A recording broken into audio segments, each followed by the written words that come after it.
በስመ አብ ወወልድ ወመንፈስ ቅዱስ አሐዱ አምላክ አሜን። የአስተርእዮ አንድ ቲዩብ ቤተሰቦች እንደምን አላችሁ? እንደምን ቆያችሁ? በያላችሁበት ሰላም እግዚአብሔር ይብዛላችሁ። የሰላም አምላክ ባለብዙ ምሕረት የሆነው ልዑል እግዚአብሔር በምሕረቱና በቸርነቱ ብዛት ይህችን ዕለትና ሰዓት በእያንዳንዳችን ዕድሜ ላይ ስለጨመረልን ክብርና ምስጋና ለእርሱ ይሁን። ነገ ስለሚጀመረውና በየዓመቱ ከኅዳር 15 ቀን እስከ ታኅሳስ 29 ቀን ድረስ ስለሚጾመው ጾመ ነቢያት ለጥቂት ደቂቃዎች አብረን እንቆያለን። መልእክቱ ለሌሎችም እንዲደርስ ላይክና ሼር በማድረግ እንድትጀምሩ፣ በየጊዜው የሚለቀቁት መልእክቶች እንዲደርሷችሁም ሰብስክራይብ በማድረግ የደወል ምልክቷን እንድትጫኑ በአክብሮት አሳስባለሁኝ። ጾመ ነቢያት ከሰባቱ የአዋጅ አጽዋማት መካከል አንዱ ሲሆን ሰባቱንም አጽዋማት በዚሁ አጋጣሚ አስታውሶ ለማለፍ ያህል የሚከተሉት ናቸው። አንደኛ ጾመ ኢየሱስ ወይም አብይ ጾም፣ ሁለተኛ ጾመ ሐዋርያት ወይም የሐዋርያት ጾም በተለምዶ ሰኔ ጾም የሚሉም አሉ። ሶስተኛው ጾመ ፍልሰታ ከነሐሴ 1 እስከ 15 ያለው። አራተኛው ጾመ ነቢያት ወይም የነቢያት ጾም ከኅዳር 15 ቀን ጀምሮ እስከ ጌታችን ኢየሱስ ክርስቶስ ልደት የሚጾመው ነው።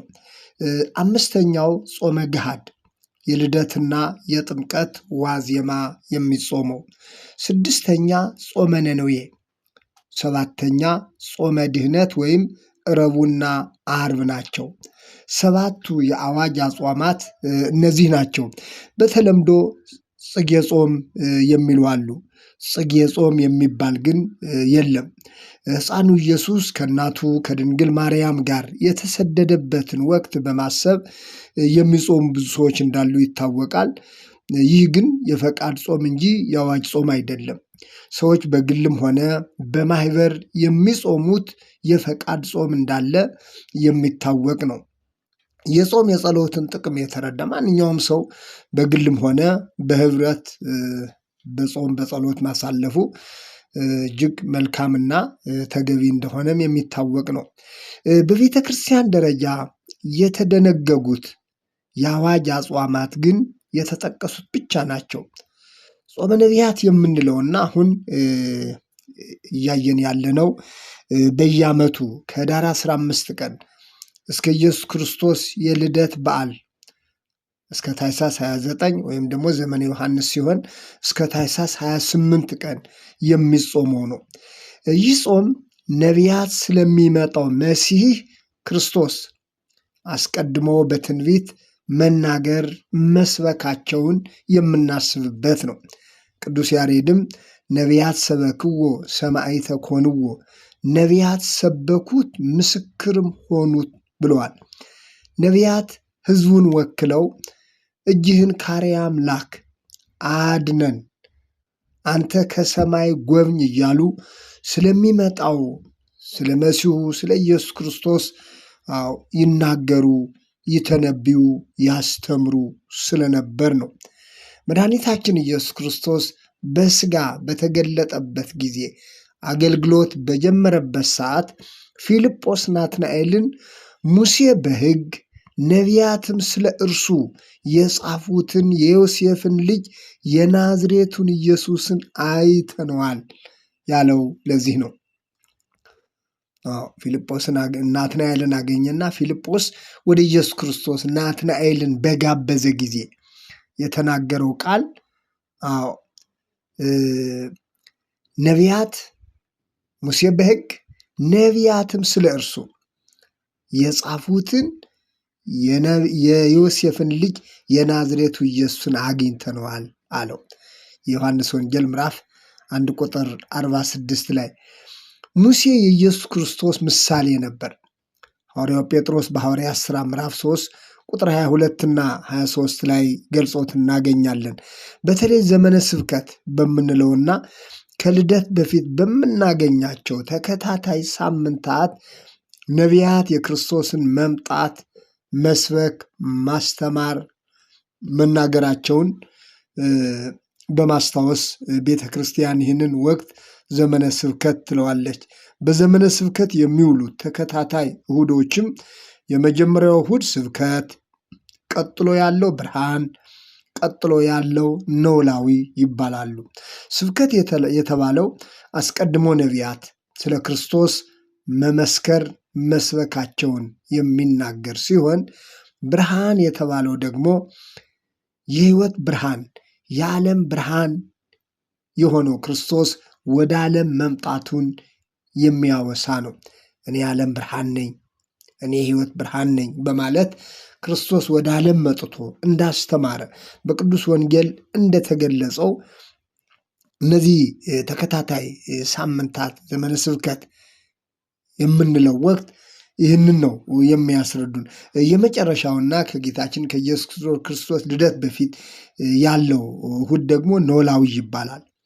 ባዝኖና ጠፍቶ የነበረውን የሰው ልጅ ሊሰበስብ የመጣ መልካም እረኛ መሆኑን በዝማሬ በትምህርት ይነገራል። ራሱ ክርስቶስ እንደተናገረው መልካም እረኛ እኔ ነኝ።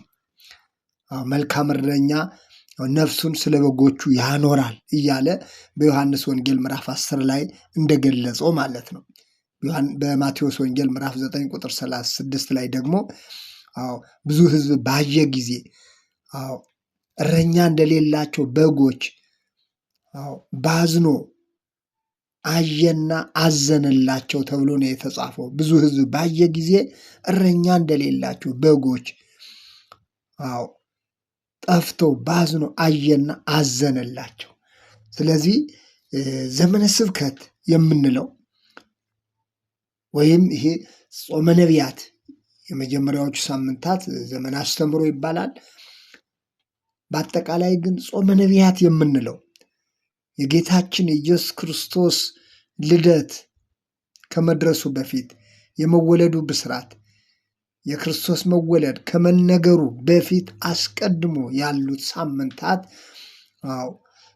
ከኅዳር 7 ጀምሮ ያለው ይህንን ነው የሚያስተምረን ወይም ደግሞ የሚያሳየን ማለት ነው። እንግዲህ ከዚህ የተነሳ ነው ቤተ ክርስቲያን ከሰባቱ አጽዋማት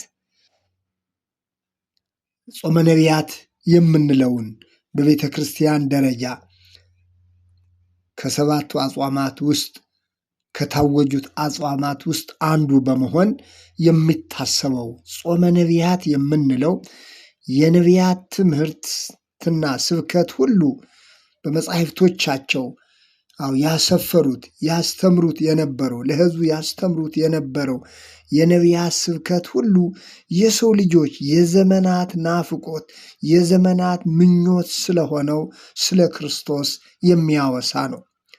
በጾም የሚታሰበውም ከዚህ የተነሳ ነው።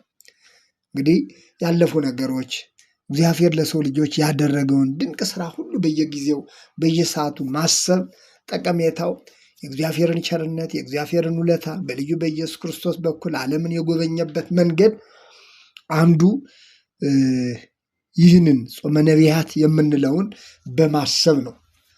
ስለዚህ በሕግም በነቢያትም የተመሰከረለት ክርስቶስ መድኃኒታችን ኢየሱስ ክርስቶስ አስቀድሞ እንደተናገረው እንደ ተስፋ ቃሉ መጥቶ ዓለምን እንደሚያድን የተናገረው የተስፋ ቃል በሕግና በነቢያት ሲነገር የቆየው በዘመኑ ፍጻሜ እውን መሆኑን ነቢያት ስለዚህ ጉዳይ አስቀድሞ ለሕዝቡ ያስተምሩበት የነበረውን ምክንያት በማድረግ ጾመ ነቢያት በሚል እንግዲህ ቤተ ክርስቲያን ይህንን ወቅት በዚህ መንገድ ታስባለች ማለት ነው። ስለነበረን ጊዜ የእግዚአብሔር ስም የተመሰገነ ይሁን።